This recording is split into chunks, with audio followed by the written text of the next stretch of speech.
Welcome, everyone. My name is Peggy Mason, and I have the privilege to introduce today's keynote presentations, which will launch our February 2021 sixth session webinar program on Arctic security. Taking place against the backdrop of a new American administration, where the first conversation between President Biden and Prime Minister Trudeau included, we are told, agreement on expanded cooperation in the Arctic.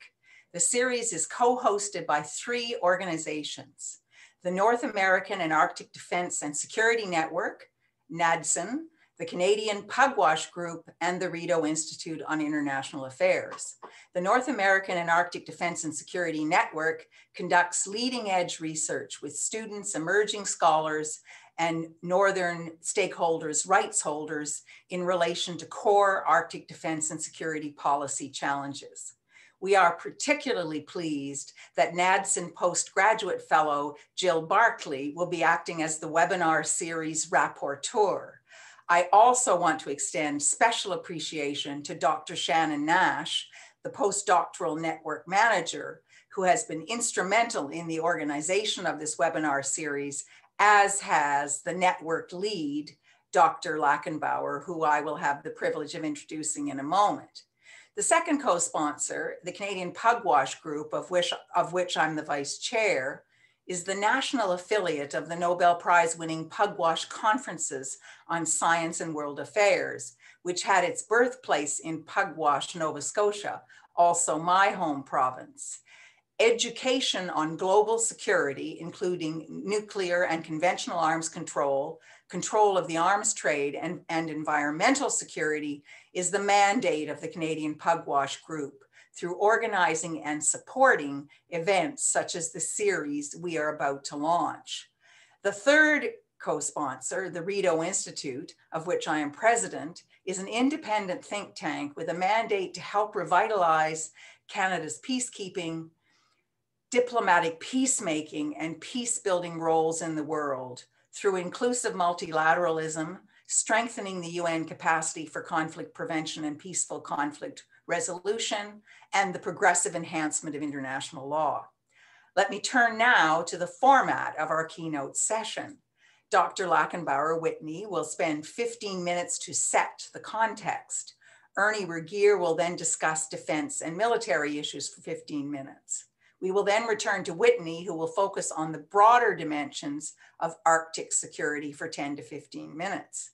Then, if time permits, our speakers have agreed to field a few questions, bearing in mind they will just have highlighted some key themes to be addressed in greater depth in the ensuing 5 webinar panel discussions. Questions will be via the Zoom chat function. In that regard, I should note that the series is being recorded and is intended to be available to the public. And now for the introductions, necessarily brief to save time. Dr. Whitney Lackenbauer is Canada Research Chair in the study of the Canadian North and a professor in the School for the Study of Canada at Trent University, Ontario, Canada. He also serves as an honorary lieutenant colonel of 1st Canadian Ranger Patrol Group and is network lead of the North American and Arctic Defense and Security Network. He has co-written or co-edited more than 50 books and more than 100 academic articles and book chapters. His most recent books include Breaking Through, ? Understanding Sovereignty and Security in the Circumpolar Arctic, co-edited 2021. Canada and the Maritime Arctic, Boundaries, Shelves, and Waters, co-authored 2020. Custos Borealis, the Military in the Canadian North, edited 2020. Governing Complexity in the Arctic Region, co-authored 2019. Breaking the Ice Curtain, ? Russia, Canada, and Arctic Security in a Changing Circumpolar World, co-edited 2019, and China's Arctic Ambitions and What They Mean for Canada, co-authored 2018. Good grief, I'm exhausted just reading that list of recent publications. Ernie Regier is Senior Fellow in Defense Policy and Arctic Security with the Simons Foundation, Canada, and Research Fellow at the Center for Peace Advancement at Conrad Grebel University College at the University of Waterloo. He is co-founder and former executive director of Project Plowshares, with whom Canadian Pug Rush Group and the Rideau Institute often collaborate. His publications include books, monographs, journal articles, policy papers, parliamentary briefs, and op-eds. Ernie has served as an NGO representative and expert advisor on Government of Canada delegations to multilateral disarmament forums, including review conferences on the Nuclear Non-Proliferation Treaty and UN conferences on small arms. And in fact, I first met him putting his name forward to the Minister of Foreign Affairs to serve on a UN expert group on small arms. In that context, he also served as advisor to the government of Kenya in the development of the Regional Small Arms Initiative, the Nairobi Declaration. His travel to conflict zones has included contributions to Track 2 diplomacy, and in East Africa, he served on the board of the African Peace Forum of Nairobi. He is an officer of the Order of Canada. I turn now to Dr. Whitney Lachenbauer to set the context for us. Great. Well, thank you, Peggy, for that most generous introduction, and really an honor to be here with all of you. When you were going through the books, I was looking at the list of audience members and thinking, well, Dr. Lalonde and Dr. Riddle-Dixon. Dr. Riddle-Dixon, we're going to hear from in a couple of sessions time, right? Co-authors, Dr. Delata, contributor to the book on Arctic security that's just coming out this week.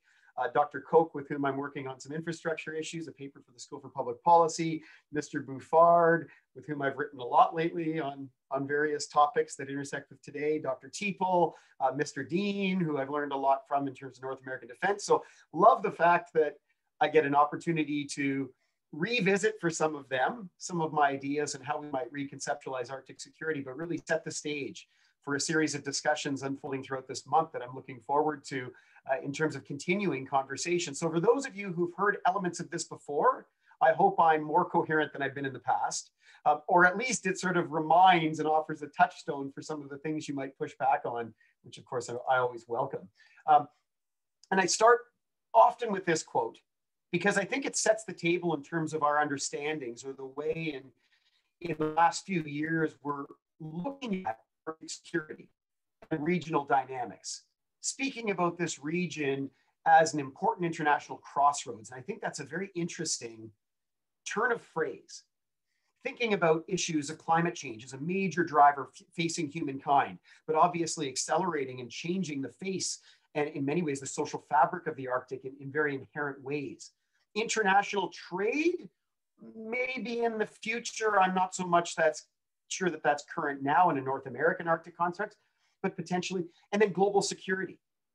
And within this defense policy statement, an emphasis on long cooperation amongst the Arctic states, that statement not being qualified, right? All of the Arctic states, so including Russia, on economic, environmental, safety issues, particularly through this Arctic Council as a body for cooperation. And all Arctic states have an enduring interest in continuing with productive collaboration.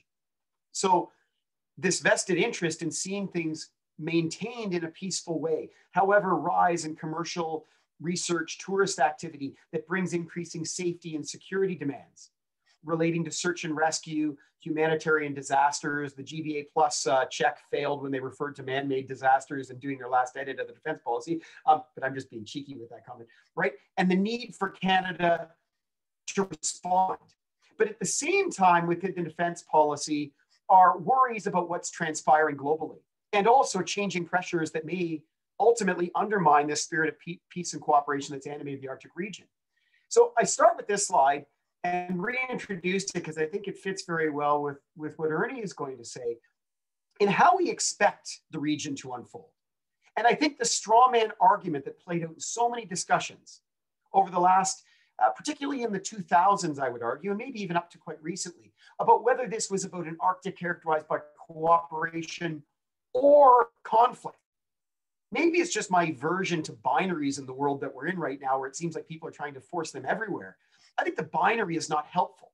It's thinking about a region characterized by aspects of cooperation and of competition in a world of similar dynamics. So really the discussions are about how do we achieve, how are we able to bolster the region, areas where there is cooperation against these forces of competition that drive wedges?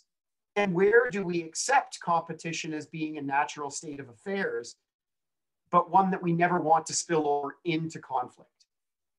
So as you can guess here, my operating assumption in my comments are that competition between Arctic states is likely to continue. And certainly competition between Arctic states and non-Arctic states or non-state actors is likely to continue. But it doesn't mean that all of these threats are equal across all domains, in all parts of the Arctic, at all scales, nor does it mean that conflict is inevitable. And what I think probably unifies most of us is a desire to avoid conflict if that is possible, while staying our core values and interests as Canadians or allies of Canada. I also think it's important to be reminded of the broader context in which these discussions occur. That our desire is to preserve an international order, to reinforce an international order in the Arctic that promotes human security and environmental security, that brings about and really reflects the best practices of meaningfully engaging with Arctic and Northern peoples, and particularly Indigenous peoples. Key part, of course, of the relationships that the Trudeau government has emphasized, and that we will advance leadership bilaterally and multilaterally through fora that exist to promote our values and interests. So thinking about this in terms of also value-based and interest-based foreign and defense policy, and clearly a specific emphasis here on human and environmental security in our Arctic and Northern policy framework.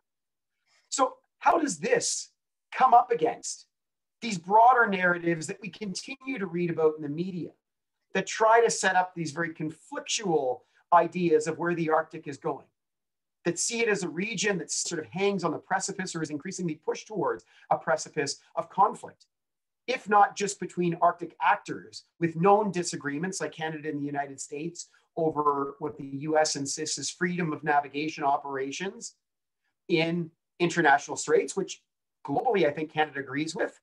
But when that's applied to the Northwest Passage, there's some obvious sources of discomfort. And Mr. Bouffard might have some questions or things to add on this during our discussion, right? These drivers of concern, drivers of alarm, that in some ways can either suck all the oxygen out of the room and therefore miss opportunities to move forward on other security issues that are important, or sometimes can be marginalized and dismissed out of hand, which could arguably set up Canada for particular vulnerabilities. The first and almost meta-narrative that drives so much of the Arctic discourse is, especially in southern Canada, is this idea of whether or not Canada's sovereignty is on thinning ice. And some of you have heard this from me ad nauseum, so I'll go through this quickly. Right? But I think we have to start with this because sovereignty and security are so intertwined in the Canadian psyche, and almost leads us to sometimes displays of might be seen as hyper-nationalism even, or over-defensiveness. I think we need to start, first of all, by thinking about sovereignty and whose sovereignty. One of the reasons why Canada's sovereignty, in my mind, is so strong is that it's been based since, even I think explicitly since Joe Clark's 10 September 1985 landmark speech, talking about the indivisibility of Canada's Arctic Sea, whether in a frozen state or liquid state, and land, by virtue of it being used since time immemorial and occupied since time immemorial by Indigenous peoples. This is front and center and in my mind very core to Canada's position, both legal position, but certainly political position and sense of Arctic ownership. But we seem to be insecure. This goes back, I argue, right to 1880, when Canada acquired whatever rights Britain had to the Arctic archipelago. Britain handed them over to Canada. We weren't even sure we were ready to receive them, but we took them to be able to solve and had to clarify what exactly that sovereignty or that ownership actually was. In terms of the ownership of the islands and the territory itself, right? We endured through Alaska boundary disputes, which marked the sense that the Americans were against us. Britain wouldn't stand and back us. We were innovative in terms of asserting quite dubious international legal principles like the sector principle to try and enclose our Arctic territories and even maybe the ice, depending on what I would say are pretty radical interpretations of what that meant. Solving most of those terrestrial issues regarding the islands themselves by the 1920s but still having questions thrust to the forefront when the Americans began to look to Canada's north as a military theater, which of course meant that Canada had to as well, beginning in the Second World War. And I'd argue some pretty core debates have emerged over what this means. Was this US security interests or continental defense issues trumping Canadian sovereignty and ownership? This is my dear friend and mentor, the late Sheila Grant, right, who's challenged me and inspired me to read these questions. But it was really at the forefront, as she said, in the late 1980s, when we had concerns about US encroachment with free trade being consolidated and all of these pretty fundamental discussions going on, right, worries about whether there was an incompatibility of interests between the US and Canada. But then other readings, right, that myself and colleagues have been vigorous in trying to write to say, actually, this OR equation doesn't capture what went on. Canada and the US figured out ways to achieve both security for the continent and respect for Canadian sovereignty. We didn't agree on every issue, but by gosh, we were able to resolve things to work out compromises through eras like the Dew Line construction phases, joint Arctic weather stations, and so on.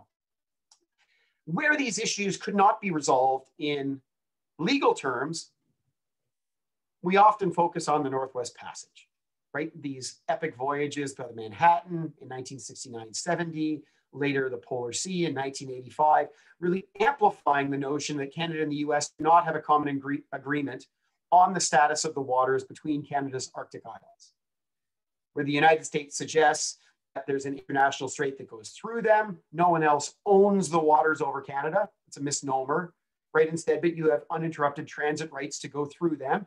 Canada suggesting no, by reasons of historic title, which are conveniently encapsulated in the strait baselines that were drawn effective 1st of January 1986, right? That these are Canadian waters and we have full jurisdiction over them. We have full sovereignty over them. This is a pretty core classic dilemma, but of course, one that as allies and friends and neighbors, we've been able to solve without prejudicing our respective legal positions, right? This agreement to disagree since 1988 about what the status of the waters that Canada claims to be ours and has a position that they're under our sovereignty actually requires, right? We solve the issue of icebreakers. The lingering question is, can this continue into the future? Well, 1988, we certainly hope so, and I still hope so now. And everything seemed much more optimistic and rosy for those of us who were around in the 1990s. This is when I was sort of aware of Canada within the world as an undergraduate student and then a graduate student, seeing dramatic changes happening after the fall of the Berlin Wall. The Arctic is actually being seen as the spearhead of a way to draw Russia into the liberal international order, to build upon relationship building efforts that had already been started under Brian Mulroney, never mind Jean Chrétien earlier, with Russia on areas of common interest, but expanding them out. And amongst the Arctic states, trying to figure out ways of using environment as a way to bring together people on an issue of obvious common interest and need for collaboration. This leading to the Arctic Council and eventually the northern dimension of Canada's foreign policy in 2000, right? Emphasizing a very broad view of Canada's responsibilities, not only in the circumpolar world, but also within Canada's north itself, promoting the human security of Northerners, while at the same time thinking about systemic level benefits that the Arctic could bring in, again, drawing Russia into patterns of what we in the West consider to be appropriate behavior, while at the same time asserting sovereignty. So what happened? What killed the dove of peace? It's actually a ptarmigan that we hunted and ate a few minutes later. Climate change. In the early 2000s, the notion that the region was changing at an accelerated rate beyond that of the rest of the world. That through these changes, perhaps we would miss the Cold War, to play on a famous American commentator, right? Rob Hubert, my colleague at the University of Calgary, saying the Arctic was actually facing the perfect storm. That with the end of the Cold War now, all the controls that were in place that brought stability and predictability to the region, while it was frozen in this superpower embrace, were now gone. What did this mean in terms of incentives for people to push through these international straits, to undertake a whole suite of maritime activities, including tourism, cruise ships, fishing activities? How did this relate to a race for resources that was going on globally and playing out, right? Partly to meet China's insatiable demand for raw materials.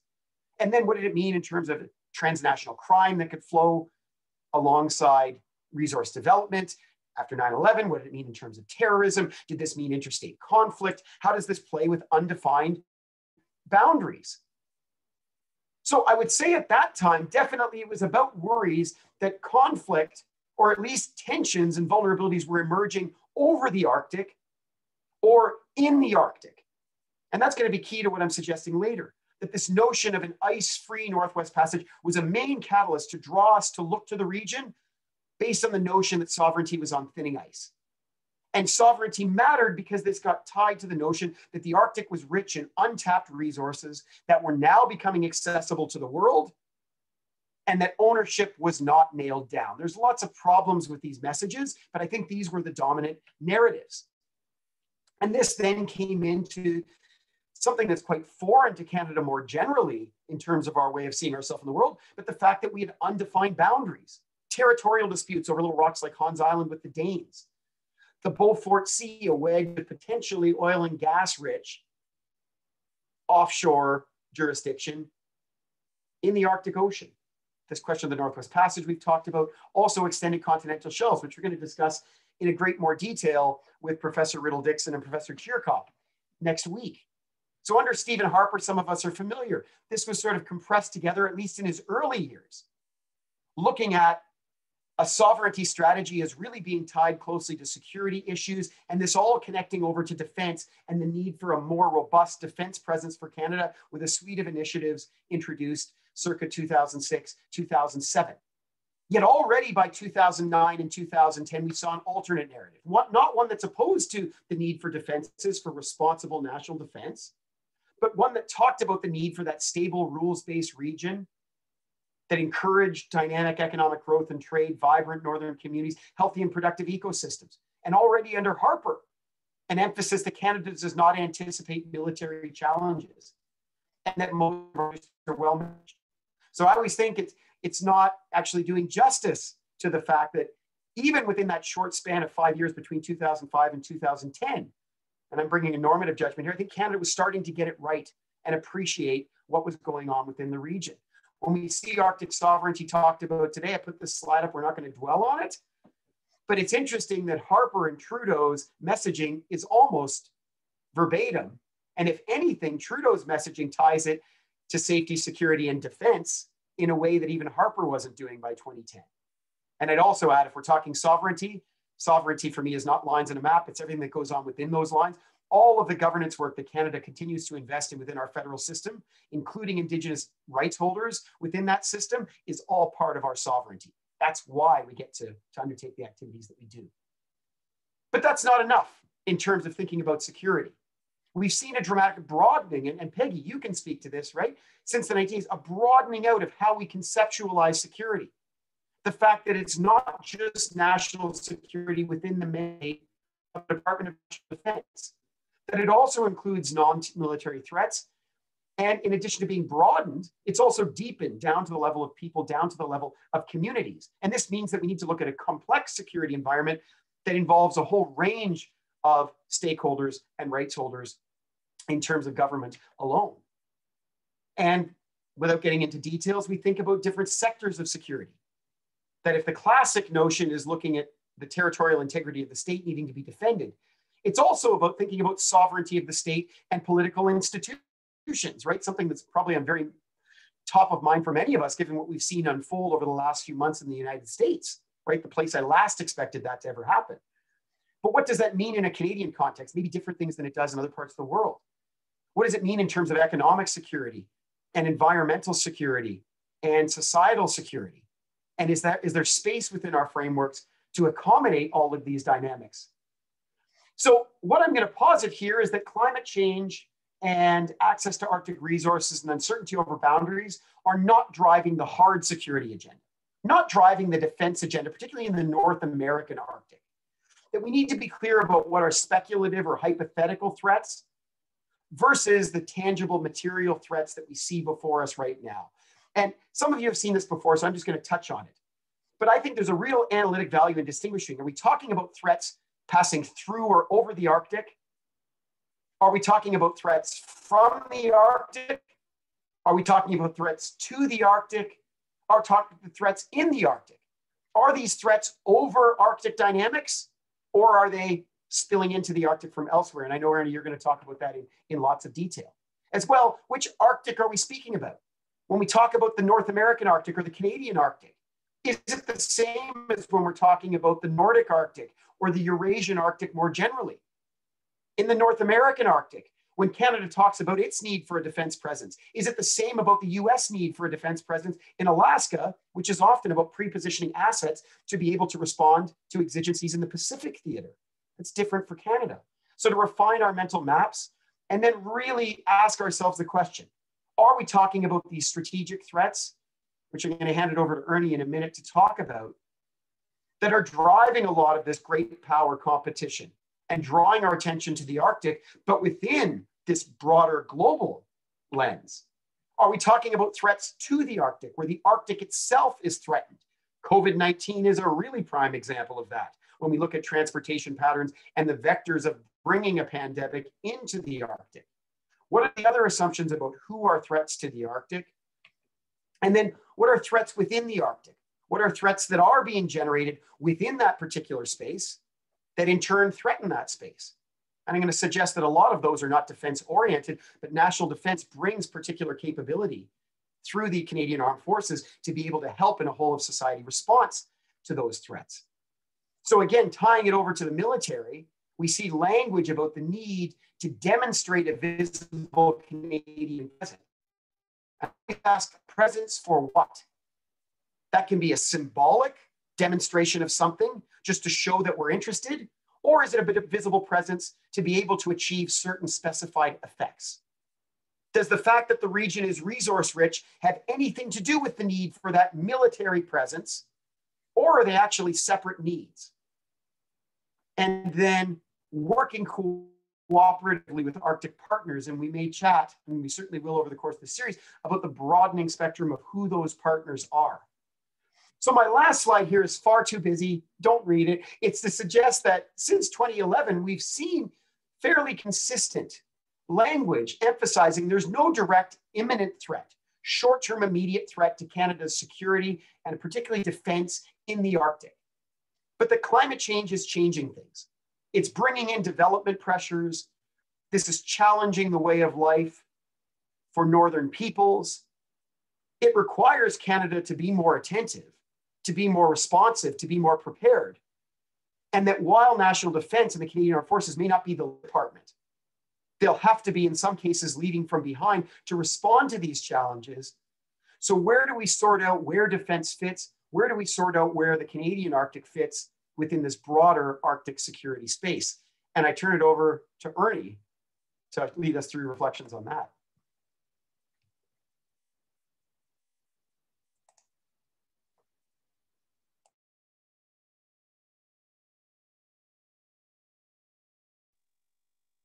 There we go, unmuted. Thanks very much, Whitney, and thanks to Shannon and Peggy for organizing this. Really happy to be part of this. One of my ambitions in my interest in the Arctic is just to read a fraction of what Whitney has published on it. I think that's kind of a life's work in itself. So it's terrific to share this virtual stage with him. And I am going to talk about some military operations, and going to try to do that within two fairly distinct streams that Whitney has already been talking about, and that is the distinction between the strategic great power operations and the local and domestic national defense operations. There's obviously linkages between those, but their functions and missions are actually quite distinct, I would say. So the strategic and stream is oriented toward major power competition, and one manifestation of this type of military operation in the Arctic is obviously the dominating presence of Russian strategic forces based in the Kola Peninsula. And we're all familiar with the Russian Northern Fleet and the extent of its resources, strategic missile subs and attack submarines and a wide range of surface combat ships with guided missile firing capability, anti-submarine warfare aircraft, forward operating locations for strategic bombers and fighters. All of these represent a major power projection capacity in the region. Alaska obviously also hosts some power projecting capabilities through combat aircraft, in a sense oriented more to the Pacific, but still with the capabilities to extend into the Arctic, and strategic missile defense facilities are in the Arctic. And another manifestation of great power competition operations is in the heightened pace of strategic patrols. Long-range bombers of the US and Russia operate on both sides of the divide in the European zone. Russian bombers off North America and related aircraft. US flights over the Okhotsk Sea. Added to that are anti-submarine warfare patrols that we've read a lot about, Russian patrols going further south towards and into the GI-UK gap. And US vessels now, US NATO vessels, patrolling directly into the Barents Sea and into approaches to the Kola Peninsula. So that's the strategic forces stream. In the second stream, national forces operate not so much in response to strategic imperatives, as Whitney has been mentioning, but in response to local challenges, which are, of course, given new importance, as we've just heard about, due to the increasing accessibility to the region. These are largely operations in support of civilian authorities, carrying out their domestic mandates, and these include enhancing situational awareness on a more local level, reinforcing sovereignty, monitoring and controlling air and sea approaches to national territory, and remembering that in day-to-day operations, this is monitoring civilian traffic, air and marine, not military. And then a contribution to public safety, search and rescue. These aids to civil authorities can be thought of, I would say, as essentially good governance types of operations. In a later session, we'll be hearing a lot more about the great power or dynamics. So I'll focus a little bit more on the domestic military and paramilitary forces and their contribution to national, regional, and thus ultimately strategic stability. And that's partly my main point I'm trying to make is that domestic operations and national defense operation ultimately contribute to strategic stability.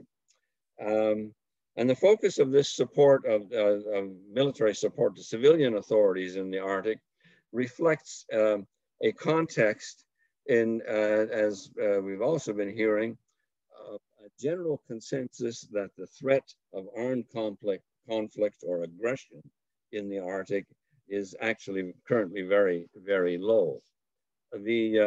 So this is a discussion of what Whitney has described as the in part of the activity in and the threats in the Arctic. And this consensus of low levels of threat in the region is shared by major powers, and US in particular. The US Air Force strategy in 2020 said the immediate prospect of conflict in the Arctic is low. The US Navy strategy, blueprint as they call it, sees the threat of armed conflict in the Arctic coming from accidents, miscalculation, or spillover from other conflicts, not from Arctic generated conflict. And the main point I want to make is that an important factor in keeping threat levels low solo is the way in which the region is governed within individual states and among states. In the post-Cold War reality, that the post-Cold War reality is that stable states are remarkably protected from direct military attack or aggression. In the 3 decades of post-Cold War world, major and lesser powers have obviously attacked other states many times, but such attacks or interventions have been almost exclusively on states in serious disarray or crisis. And I won't go into the lists of the examples. We're well familiar with them. And it's what all of those states have in common was that the internal crisis, and the point thus being that internal, stable, and competently governed states are at much reduced risk of direct foreign military intervention. And that makes good governance a key defense and security strategy. Former US Ambassador to Russia, Michael McFaul, writing just very recently in Foreign Affairs on containing Putin's Russia, makes this very point. About today's Ukraine, he says, and I quote, "Building a secure and prosperous and democratic Ukraine is the best way to counter Moscow's military aggression in Europe." And the Arctic is a region of stable domestic governance. And ironically, it's the 2 great powers these days that seem to be the most wobbly from the point of view internal stability. The point is that national armed forces in the Arctic, when focused on domestic chores for which civilian agencies generally have lead responsibility, are nevertheless contributing to not only local and national security, but and well-being, but also to regional and strategic stability. Regional stability in the Arctic is obviously also bolstered by an impressive list of international agreements with which you're all familiar, all of which benefit from military forces aiding civilian authorities in their implementation, whether it's the search and rescue or oil spill mitigation, Coast Guard Forum, and so forth. The Ilulissat Declaration, a commitment is a declaratory commitment to the rule of existing law in addressing boundary disputes and continental shelf rulings. So really, regional stability is also enhanced by states adopting a demonstrably defensive, non-threatening military postures. And that, of course, raises the big question about Russian military expansion and its role in the region. But there is at least a measure of consensus here as well, in that in the Russian eastern and central military installations are oriented primarily to protecting the Northern Sea Route, the resource base in the area, border patrols, the search and rescue facilities throughout those bases, which shown on that map really follow the entire route across the north, and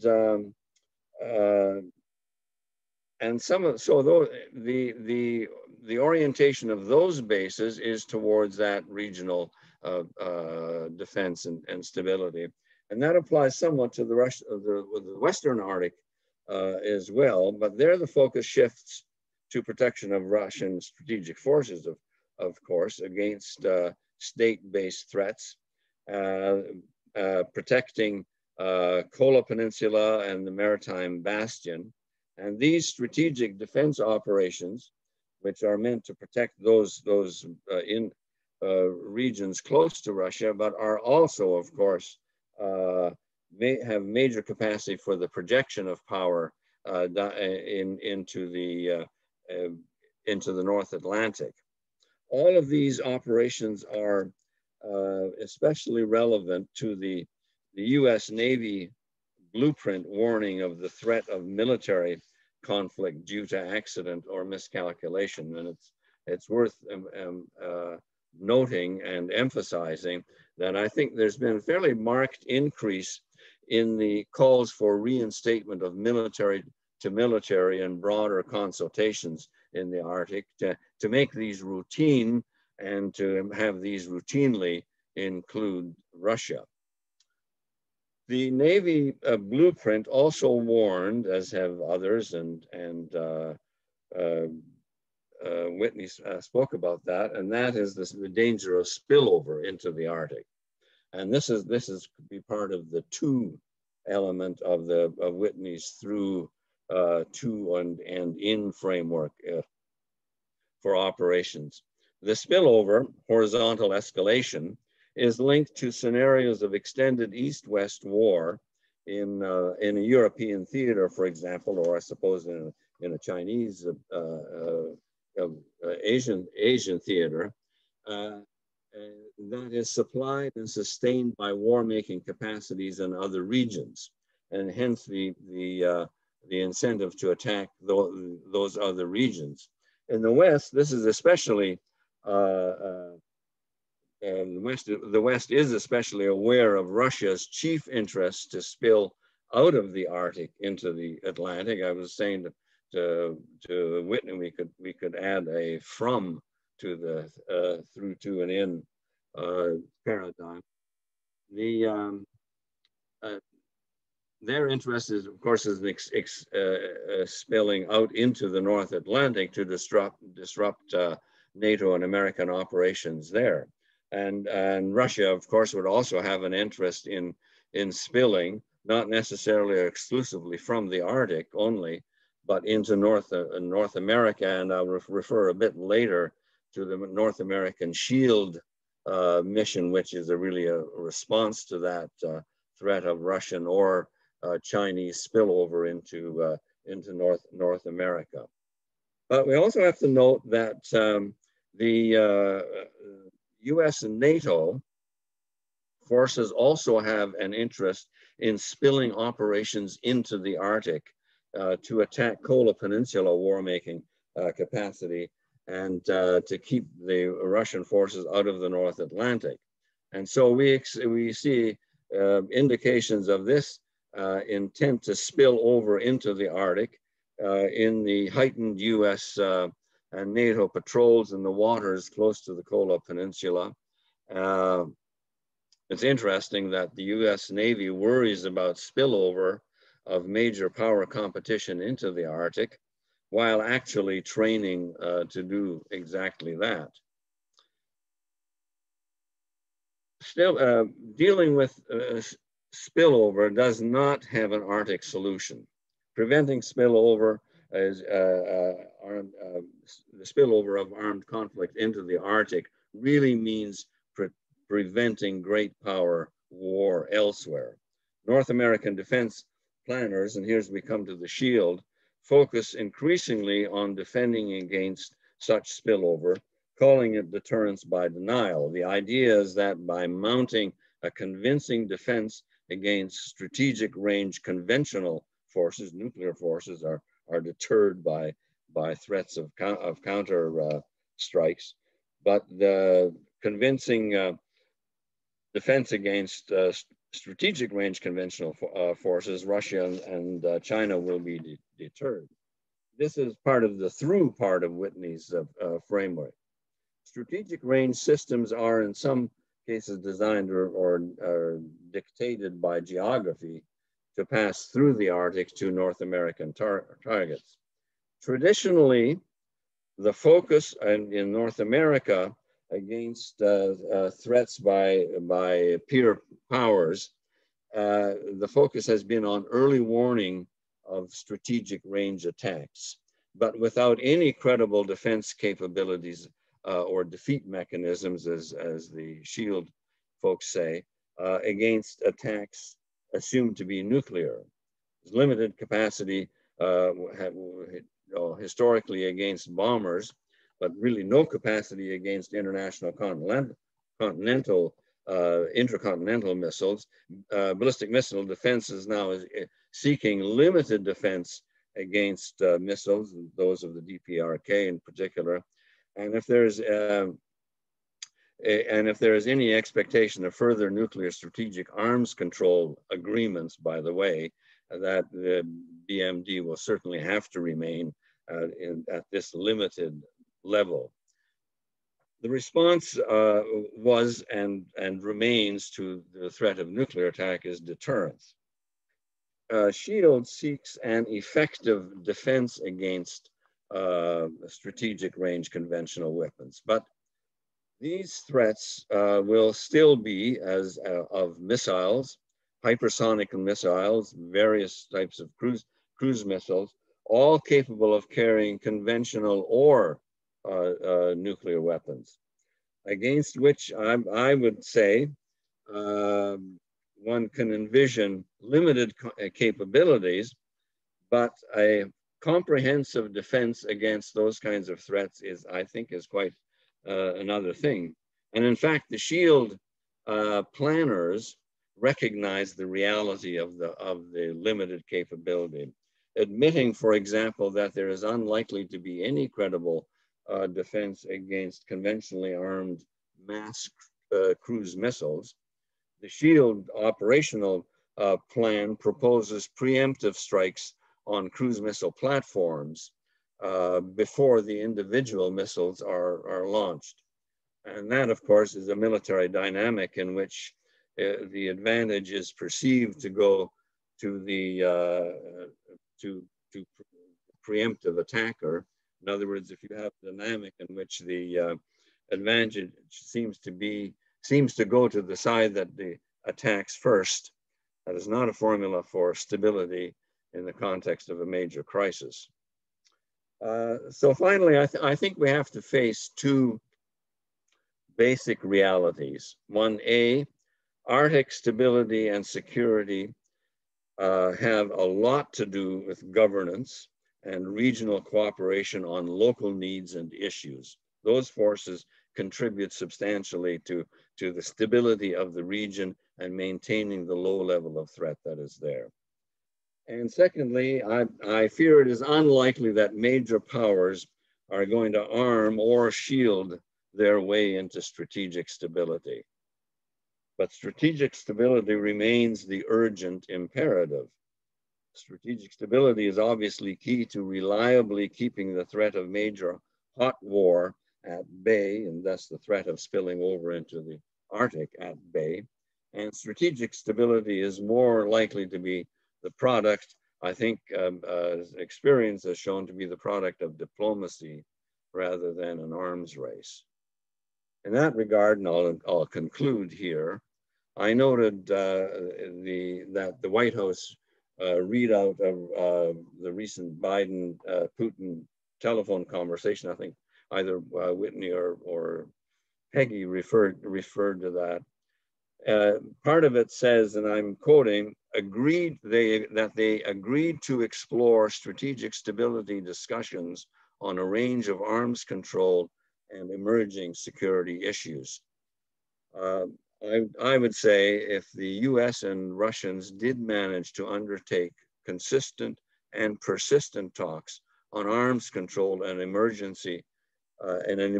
security issues as a means towards strategic stability, that could indeed be a genuinely significant development, both for Arctic and global security. Back to you, Whitney. Thanks, Ernie. And I just for the audience sake, I'm going to run through some slides quickly here because we're going to have lots of time. I think you can tell we're both passionate about this and anxious to kickstart what's going to be a discussion unfolding over the next 3 weeks. Ernie spoke in great detail to Russian relationships, still big questions, of course, about China as well. And we'll talk about this in the great power competition session in a couple of weeks' time. And I think pretty vigorous debates or discussions about how we should envisage China as a threat. There seems to be, I think, even an emerging consensus over the last couple of years, and particularly in light of the fate of the two Michaels, for example, that maybe some assumptions about China acting benignly or practicing what we in the West would expect as good international citizenship is not something that's reasonable to expect. But do we have to be enemies? Is the whole narrative of, or the frame, sorry about that, inherently going to be conflictual? Do Chinese explicit plans for a polar Silk Road, which I want to emphasize, are generally directed towards the Russian Northern Sea Route, or the Northern Sea Route running through, in some particular points, Russian jurisdiction. Is that the main focus? Or is this something that in North America is going to be seen as highly competitive and prejudicial to our interests? How do we make sense of Chinese investments and an eagerness to acquire access to resources or buy up particular strategic sites? Is this really about access to resources, which we would expect from China, given that we've chosen to have it play the role of being the industrial engine of a lot of the world to provide us with our cheap consumer goods, right? Or is this really about becoming a political influencer and also pre-positioning itself for a long-term plan for also potentially military revisionism? On the other hand, do we look at Asia's interests in the Arctic as something welcome, because this might bring much needed investment capital to actually further a lot of the projects that Canada has expressed an interest in promoting for decades? I would say over our last 50 years, Northern strategy, right? Having economic development and resource development being one of those three main pillars, alongside environment and sovereignty and people, right? Is this something that we need to embrace or should embrace to look to be a catalyst, right? What is this Chinese Arctic gambit? And what does it mean for Canada? Can this be balanced with our sovereignty and sovereign rights and our national interests and values? And what parts of that debate are unique to the Arctic versus more generally related to this discussion of what is our future vis-a-vis China? And we've seen this play out. Maybe we can revisit this during our concluding session in a few weeks' time. You know, what played out over the Hope Bay mine and Canada deciding at the federal government level to block a potential purchase by Shandong Gold of a Canadian mining installation and project in the central Canadian Arctic. And I think fortunately for the federal government, a Toronto-based company, Agnico Eagle, came in and agreed to purchase the company at a higher rate than the Chinese were. So it made the issue go away, I think, in terms of a political notion that somehow the federal government's intervention denied Inuit from the full economic benefits. But this, I think, anticipates big debates that are to come. What we've also talked about is being careful to think about Arctic security across the operational mission spectrum or the threat continuum. What are the defense issues that Ernie gave us a wonderful set of really rich and deep insights into that really are the bailiwick of defense? What are the issues that are best seen through a national security lens? What are safety issues? And where then do these so-called silos sort of blend together? How does the 2020s threat environment mean that maybe there are limitations to thinking about things in this way? And then I think, Ernie, you've covered off some of these, so we've touched on them. I'm not going to go through it here, but what are these security challenges to and in? Pandemics at the bottom, right? Now probably being elevated to the very top of the list, unlike where they were 10 years ago. How does all of this fit together within our Canadian Arctic and Northern policy framework with a vision of strong, self-reliant people and communities working together, seeking prosperity, wanting sustainability at home and abroad, while at the same time expressing Arctic sovereignty and hopefully having security as a positive outcome? Everyone should want security, but what form can or should that take?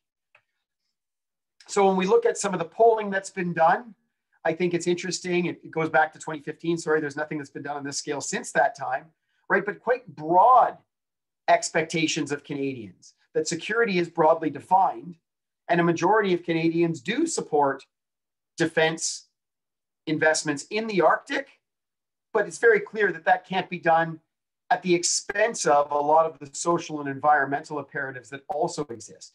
So I think one of the driving questions, and we'll explore this in some of our sessions, is there an inherent conflict between investments in national defense, using the Arctic as a way to potentially be part of this whole suite or ecosystem of approaches to defend against great power threats, threats that may pass through the Arctic, is that inherently in tension with the needs in the Arctic, which are typically environmental or human? And I'm biased to say no. And if we look to Northern voices, right, there's a clear sense of prioritization on climate change. So threats to and in the Arctic, and how these affect infrastructure and economic prospects and food sovereignty and traditional lifestyles. But a focus on meeting basic needs first: shelter, food, safety, right? My crude brain goes back to the sort of Maslow's hierarchy sort of ideas, and how there are potential synergies between building basic infrastructure and also investing in some of these defense projects, whether these can actually go hand in hand and can be synchronized and synergized in sequence in a way that meets the needs of both. And there's a couple of Nadsen products that have come out recently that I push you to look at Northern Voices, as well from Inuit Tapari Kenatami and others. A lot of vibrant discussion on what some of these needs might be, which we'll certainly hear about on next Tuesday when we have our session on Northern perspectives. I also love the idea of Arctic resilience, that we're working towards, yes, is security, but it's how do we make sure we have a North that's able to work through challenges that face it. And climate change, from most Northerners' perspectives, is really at the core of the threats to resilience, or the threats to security in the North, and a catalyst for the need to reimagine resilience and figure out how we can empower and support communities to self-organize. And when I hear self-organize, I don't think at the exclusion of supports from elsewhere, but not simply having solutions that's foisted upon them from outside, an open dialogue that finds where you can have both bottom-up and top-down solutions coming together. So we'll return to this in the last session. Don't strain yourself going through, but I'd encourage in the coming weeks, in the coming sessions, thinking about where some of these strategic elements or drivers that we're talking about fit. Which sector of security are we talking about? Which sector of Canadian society is most affected? And therefore, from which sector of society does the primary response emanate, or should it emanate? Where should we be investing our resources, intellectual and material, to support these things? And then my last slide, thinking as I've done about levels of analysis. Are we talking about international systemic factors? Are we talking about within the Arctic as a circumpolar region? Are we talking about the North American Arctic, or specifically the Canadian Arctic or North? Or are we talking about local or sub-regional challenges? So the last point, reiterating in a much more clumsy way than Ernie did, is yes, there's resurgent great power rivalry. Spillover effects are a real possibility. But this is not being primarily generated by Arctic climate change or environmental change. It's not being driven by Arctic boundary disputes or Arctic governance issues. So we invite a very vigorous discussion from a range of perspectives over the next few weeks, distinguishing between different aspects of or dynamics within the security environment, but also really encouraging an ongoing discussion of greater precision to identify where we should be looking at these threats, at least as a starting point, to try and get that right, and then look at how these different levels of analysis or dynamics intersect. So thanks, everybody. I turn it back over to you, Peggy, to lead discussion. And certainly we're just on the threshold of that hour, but certainly happy to continue the conversation going forward. Thank you. Thank you very, very much to both of you, both of our keynote speakers, who I think have really set us on a good course, highlighted. I can just tell by looking at the questions, of course, that they have highlighted key issues that are going to be addressed in the coming webinars. And we can go for those that can stay another 15 minutes. So I'll put some of the questions that have come up in the chat to our panelists to answer as they see fit, to our keynote speakers to answer as they see fit. But I do emphasize that, you know, as I'm looking at these questions, and let's start with the first one, which is from Adele Buckley. Please comment on cybersecurity issues that are specific to the Arctic. you know, you can touch a little bit, I think, if you want to, and then just note, of course, that it will be coming up. So which one, I don't know who wants to take that first. Ernie? No, you're shaking your head. Okay, Whitney, do you want to touch on that briefly? Sure. Thanks, Dr. Buckley. I think it's a really great question. I think that was one of the challenge questions that I actually stripped from a slide that didn't make it into my opening remarks here. So I appreciate it a ton. I think the challenge question is, what is Arctic specific? And that's what you're highlighting, and is one of my questions is, so avoiding the bigger question of, yes, we know there are certain cybersecurity threats. There's also a bit of ambiguity between what do we package as cyber threats and what is being carried by those cyber networks, the information threats. And in terms of disinformation, misinformation, are there particular vulnerabilities, say within the Canadian North or North American North or circumpolar North, that make Northern peoples more vulnerable or more susceptible potentially to some of these influence activities? I'd say that's a very live question that some of us are working on, and a really important question to ponder. I think in terms of cyber, given the vulnerabilities and lack of redundancy in transportation systems and in power generation systems, particularly in the Canadian Arctic, I think there is a particular vulnerability within communities. Not that it's unique that the systems that run, either the software or the hardware that runs those systems, is going to be unique to the Arctic. It's the fact that the communities actually might be uniquely vulnerable in some ways to very dangerous situations if that diesel electric generator is taken down, or certain communications associated with their airfield are compromised. So I hope that's somewhat touching on where you're going, Adele.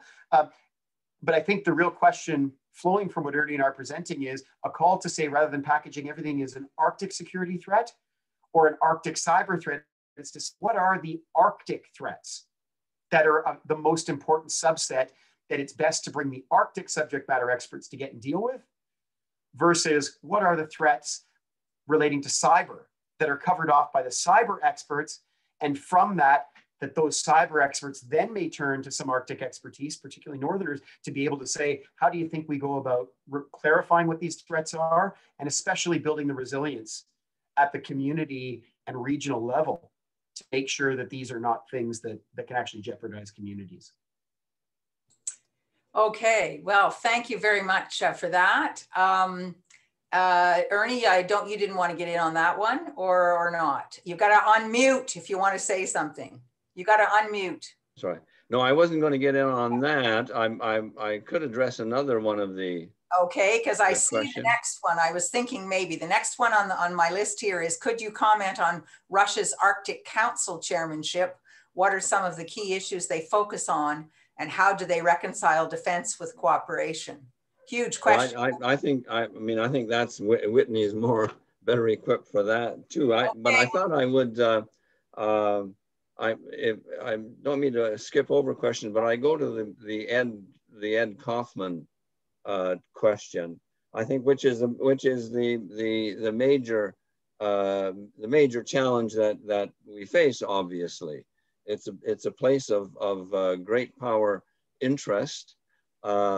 Internally generated conflict prospects remain significantly low, but part of military responsibility is to prepare for the unexpected, for the unpredictable. And so he asks, how do we prepare for the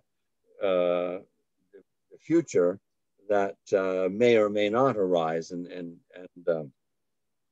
I think that we need to understand that there are some things that we know very clearly that we have to do, and that is we need to look after the security and strong governance of individual states. I mean, that's the responsibility of each state in the Arctic to remain a stable presence and secure presence in the region. Need to deal with relations between those states in an orderly kind of Ilulissat fashion of relying on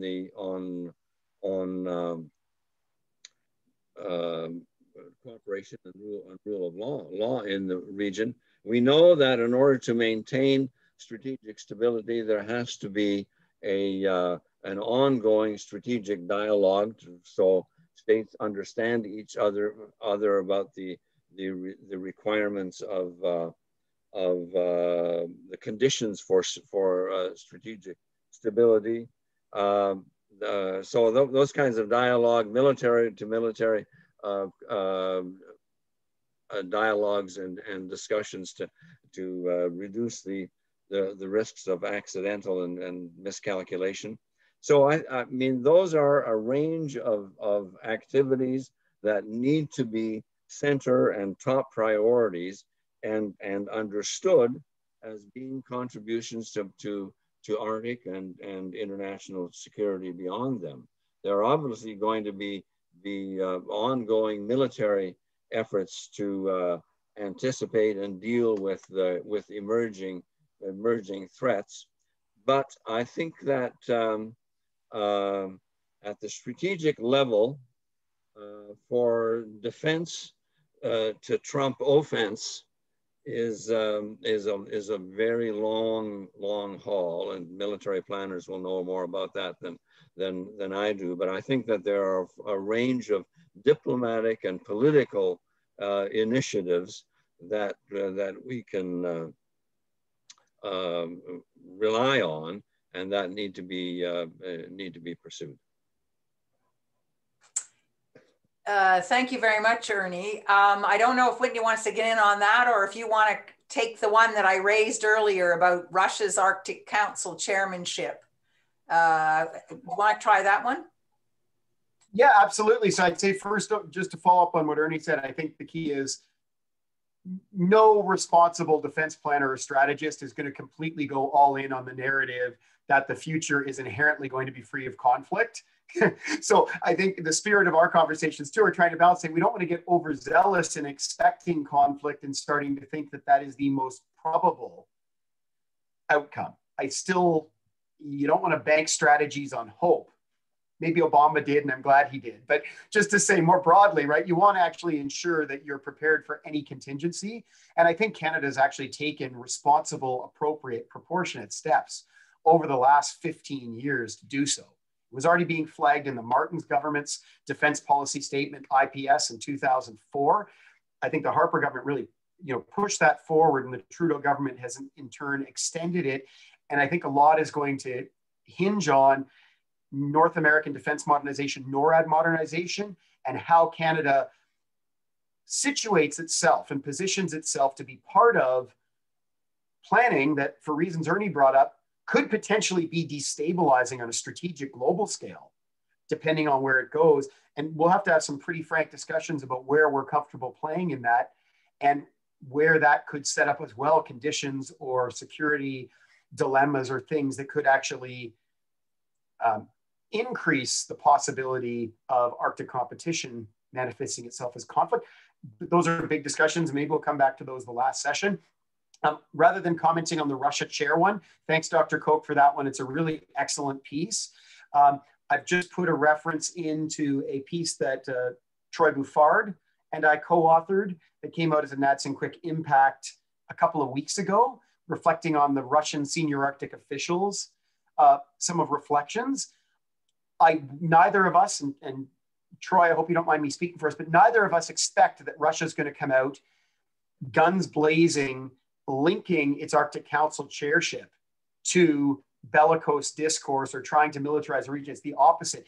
In essence, what we were trying to do is a very subtle reading to say, within the auspices of their chair and all of the activities going on around it, we need to be very attuned to how Russia may be crafting or slightly skewing narratives that may actually undermine some of the interests of other Arctic states like Canada, and seek to delegitimize some of the strong positions we've taken on things like sanctions. And that we just need to be very disciplined, very deliberate to, first of all, not get overzealous in dismissing everything Russia's doing as if they are a monstrous enemy. And therefore, everything they're saying is that's not helpful, and we will delegitimize ourselves potentially by doing so. but it's also going in eyes wide open to say, being the chair of the council, given the importance vested by all the Arctic states and some non-Arctic states in that particular forum, Russia has shown over the last year its development of a northern strategy that is quite sophisticated.